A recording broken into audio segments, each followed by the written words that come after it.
Hi, I'm Alan Hedblum. Welcome to our show, a place to feel like you belong.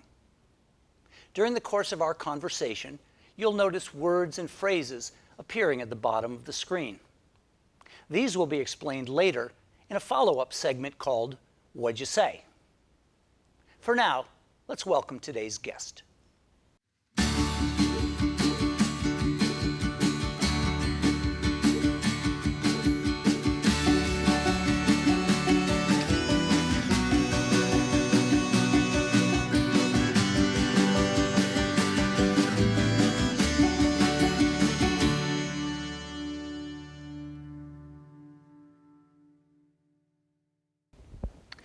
There are many strident voices when we raise the topic of immigration reform in the U.S.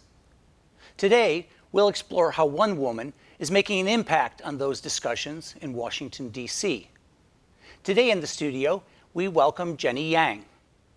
Jenny is Vice President of Advocacy and Policy for World Relief, the humanitarian arm of the National Association of Evangelicals. In addition, she is co-author of Welcoming the Stranger. Jenny, welcome to Feel Like You Belong. Thanks so much, Alan, for having me. It's a real honor to be here. Well, it's great to have you. Now, you've been a very busy woman.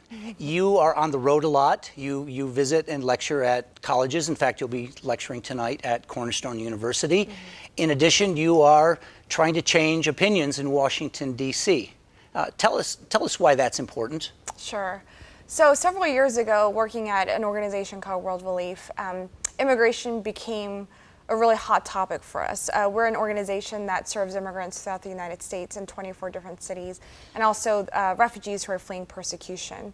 And at that time, there was a lot of questions as to what was wrong with the immigration system, why our immigration laws weren't functioning, why there were so many people here without authorization. And it's when we started receiving those questions that at World Relief, we decided to take a position on the immigration debate. And a lot of it was because we felt like there was so much misinformation out there regarding who immigrants are, why they're here, why our immigration laws are so broken. And so over the past 6 or 7 years, we've really been trying to educate a lot of Americans, and especially churches, as to why we should be advocating for changes to our immigration law, as well as why we as a country should be more welcoming of immigrants in our communities. So what are some of the misperceptions or misunderstandings that are out there, and what is the truth? Sure. So I'll maybe give an overview of maybe the most prominent ones I've heard as to common myths about immigrants and immigration. I think the one most compelling myth that I've heard is a lot of Americans tend to say, well, my ancestors came the legal way, so why can't the immigrants of today come the legal way?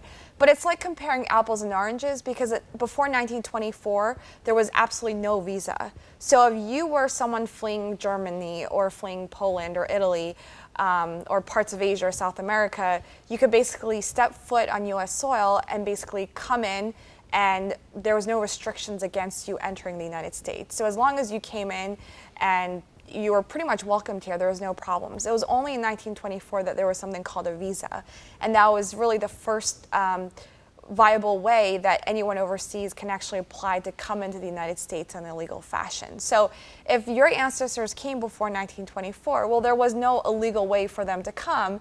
And so the people of today, oftentimes, they face a lot of the same situations that our ancestors faced, but they face really restrictive immigration laws that prevent many of them from coming, or those who are here without authorization for them to be living in the shadows of our society. I think that's one myth. The second myth I've also heard is a lot of immigrants, they take away jobs or services, but they don't pay into the system. For a lot of undocumented immigrants, about 75% of them, they actually pay taxes. They pay Social Security tax. In fact, the administration estimates that there's $6 to $7 billion of Social Security taxes that are paid into the system. Is that billion with a B? Billions with a B. Okay. And the administrator actually has calls every year. They say that if it weren't for undocumented immigrants in particular, it would become insolvent, the Social Security, because when they pay into the system, because they're here without authorization, they don't benefit from it. So they're not eligible to receive Social Security benefits. They're making deposits, but not withdrawals. But not withdrawing. That's exactly right. And so they're paying into the system. I think another myth that I also hear is that immigrants, they don't share the values that Americans do. They don't learn English. When in fact, if you actually look at classes, especially English as second language classes, ESL, There's long waiting lines because why wouldn't you want to learn English when you're here? It helps you integrate better. And a lot of immigrants are very hardworking, they're very family oriented, and so I think they have a lot of values that are more in common with Americans than many of us, I think, realize. And so I think those are maybe some of the most common myths that I've heard about immigrants and immigration today. Okay. Now, World Relief supports, among its missions, two particular organizations or two particular programs. One is called G92, and the other is the Evangelical Immigration Table. Can you tell us briefly what those are? Sure. So G92 is actually a college campus movement that we started in conjunction with Cedarville University in Cedarville, Ohio. And G92, it basically stands for Ger, which is G-E-R, or alien or stranger in the Bible in Hebrew. And it's actually mentioned 92 times in the Old Testament alone in the Bible. And so we created G92 to remind people that there's 92 references to the stranger or the alien in the Bible. As a reminder also that Christians, in particular people of faith, should take the scripture seriously and welcome the stranger and show compassion and justice towards immigrants in their communities. And so at college campuses, we've had what we call G92s, which are 1-day or 3-day conferences where the college brings in speakers and journalists and economists and even immigrants themselves to talk about why this is an important topic and why students especially should engage on this issue. And so at Cedarville University, we started G92. We also have one at Samford University in Birmingham, Alabama. We had one at Concordia University. We've had one all across the country, really challenging students to think about immigration through their lens of faith. And so we're really trying to gear up G92s at different college campuses all across the United States. And also, when we started engaging at World Relief on immigration, we realized that we were pretty much only one set of voices out there, that there were many others, including the Southern Baptists and Sojourners and some of the Latino evangelical organizations that were also speaking out. And what would it look like if we all got together and created a coalition so that we can amplify our voices together, create an echo chamber of voices, and create a movement that's greater than any one organization. So we came together in 2010 and started the Evangelical Immigration Table. And the Evangelical Immigration Table, what we've been trying to do is to create room for, especially for people of faith, to start talking about this issue from their perspective of faith. And so we've had G92s, we've also had large events. We started a I Was a Stranger challenge in which we're asking churches to read through 40 verses of scripture related to immigrants in the Bible. We have a bookmark and a video associated with the challenge that we've gotten over 100,000 bookmarks that people have ordered that have been distributed at churches all across the United States. We are also being very smart about our advocacy in DC. So we send letters to congressional members together as a coalition. We also meet with members of Congress and have different events in districts just to make sure that there's a good political environment in order for elected officials to actually tackle immigration reform. Now, there's actually some controversy among the evangelical community. There are some evangelicals who actually say that you are using scripture willy-nilly to meet your own particular needs or goals, and that isn't necessarily a correct way to interpret that. Yeah, I think when we started off, I think if you actually look at the Evangelical Immigration Table, it's made up of a wider range of different organizations. You have the National Association of Evangelicals, which is about 40 different denominations and missions organizations. You have the Southern Baptist Convention, which after the Catholic Church, within the evangelical community, it's the largest denomination. And then you have groups like Sojourners. And so there's really no other coalition out there, I think, that represents such a wide spectrum of faith perspectives. And so when you have theologians and pastors all saying, look, there are certain principles that are very common throughout Scripture. If you're a person of faith, you can't really argue that God cares about the vulnerable, that he cares about the widow, the orphan, and the alien.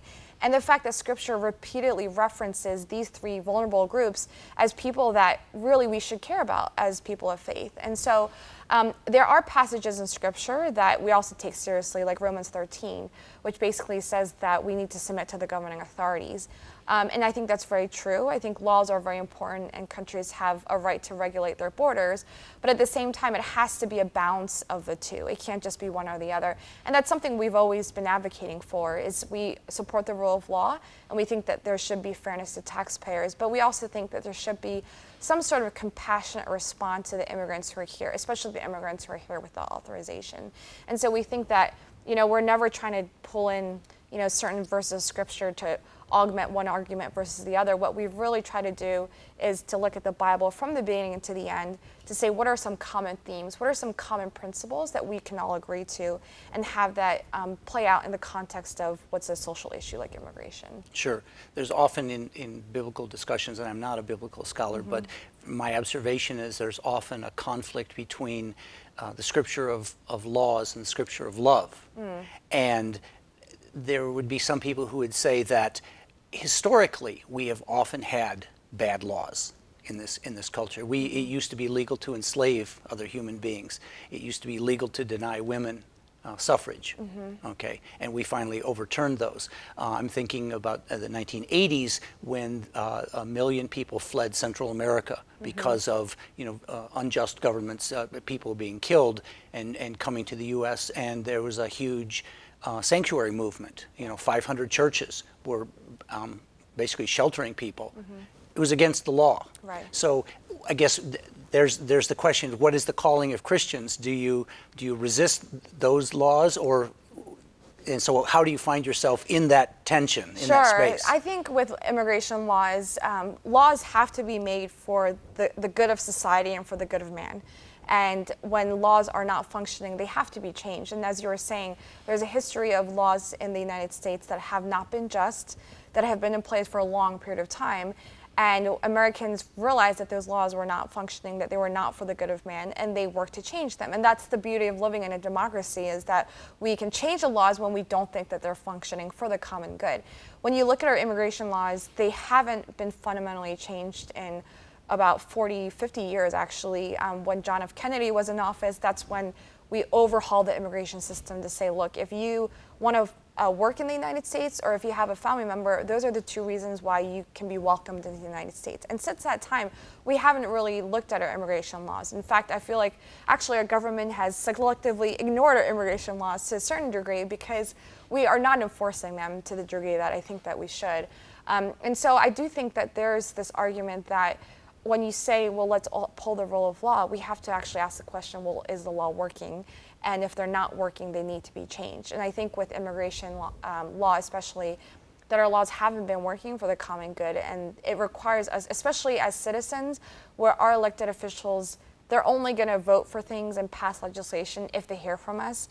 That's why I think now is such an important time, especially for Americans, to raise our voices and to say we need comprehensive reform of our immigration laws. So you grew up in Philadelphia, and you are the child of immigrants.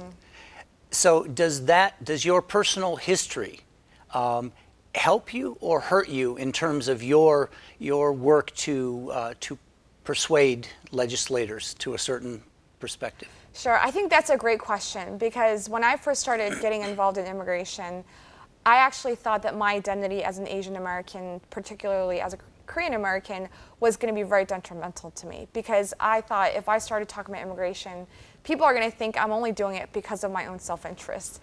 And so I had a real fear that if I started talking about immigration, people were just going to discount my voice, because they were going to say, oh, you're only talking about immigration because your family is affected or your community is affected, but not take my voice seriously as someone who's looked at immigration law, looked at immigration policies, looking at it through the lens of my faith as a Christian and things like that.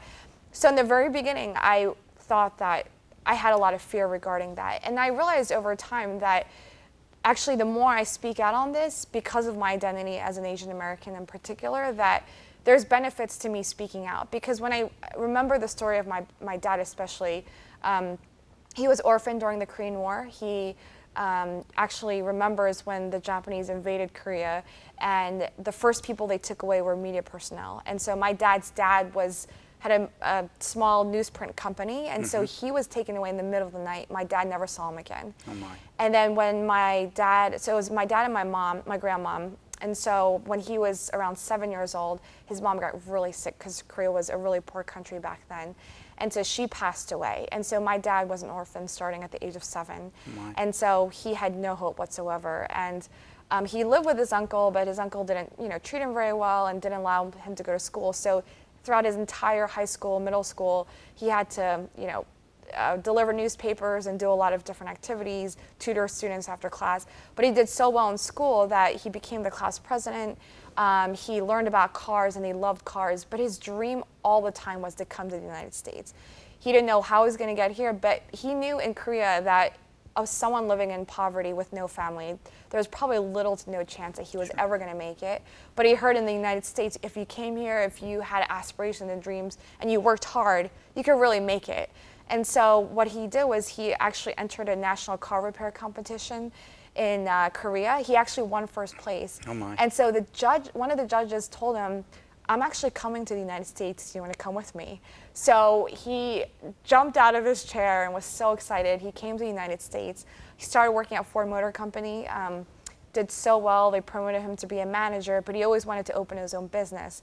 And so he actually left Ford Motor Company, and then he settled in Philadelphia, opened his own car repair shop.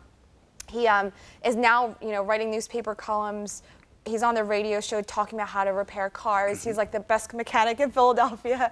And so and the thing is, what's funny about his story is he's never gone back to Korea because he has nothing there, and he loves the United States of America. In fact, when the U.S. Citizenship and Immigration Service, when they interviewed him, it was INS back then, they said he was like the perfect immigrant because his English was so great. He loves the United States. He answered all of his questions right. And the officer said to him, you are the ideal immigrant, and we should welcome more people like you here into our country. And so his story, as I was growing up, really, I think, affected my view of immigrants as people who really, I think the United States attracts the best and brightest because they're the ones that want to come here, work hard, and contribute, and love what this country stands for. And so as I started working on this immigration debate, even though as I was growing up, I never thought about it really that much on the policy level, I think my story of having grown up in an immigrant home, I think, is giving me context in which I can really speak powerfully into this immigration debate today, because I do understand what it feels like to grow up in an immigrant home and to really want to make it in this country. And realize the American dream. And to realize the American dream, Sure. yeah. We just have a second to wrap up, but I'd like to ask you, it looks like we're starting to make some progress in this national conversation. Actually, the U.S. Senate has passed, their portion of a bill. What is it going to take to finally get over the goal line? Sure.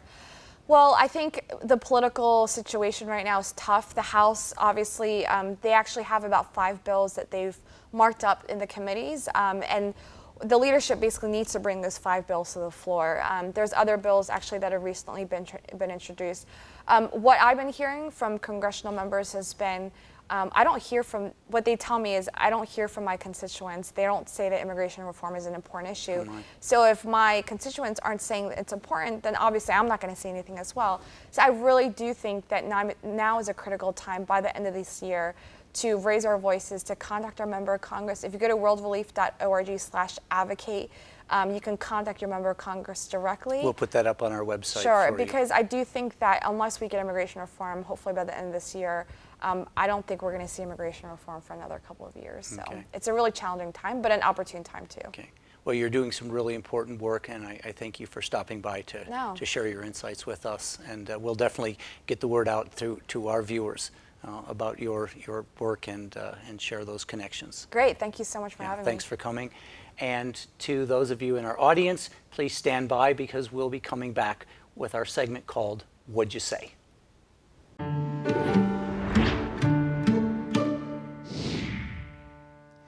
During the conversation with Jenny, you heard her say common myths.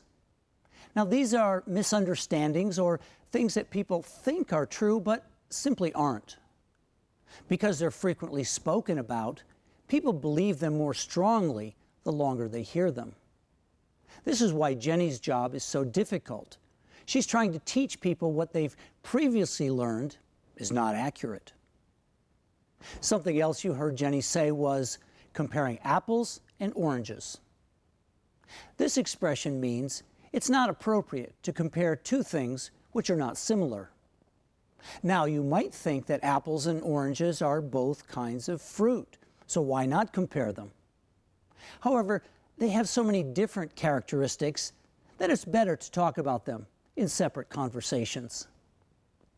In this case, it would be more appropriate to compare Macintosh apples with Gala apples, or navel oranges with Tangelos. If there were other new or difficult expressions that you heard, you can read about them by checking out the What'd You Say section for the interview with Jenny Yang.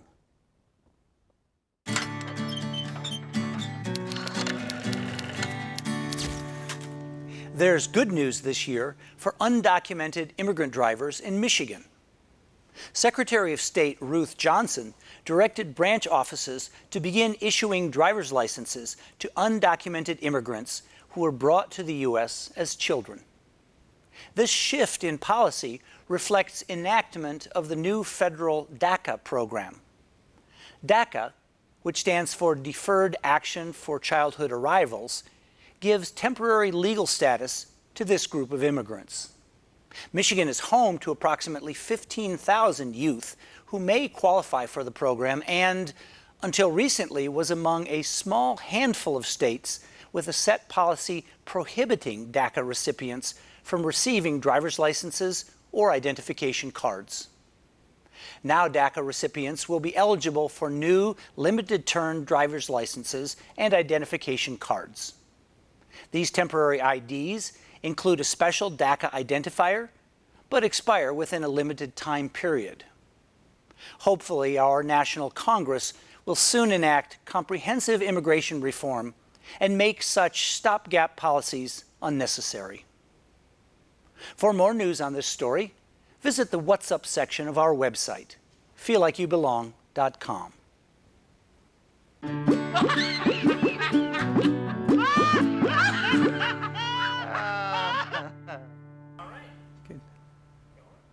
Today on What's So Funny, we look at one of my favorite cartoons, the Lockhorns.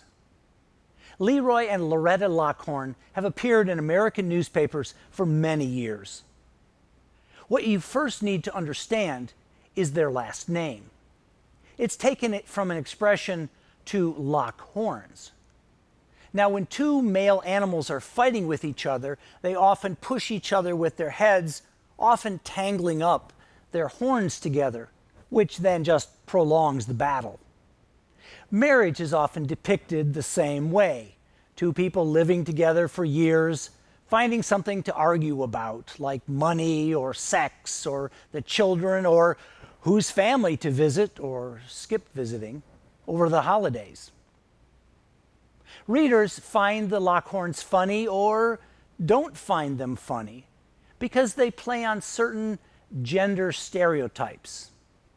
Often they depict the man as lazy, drinking too much, or staring at other women.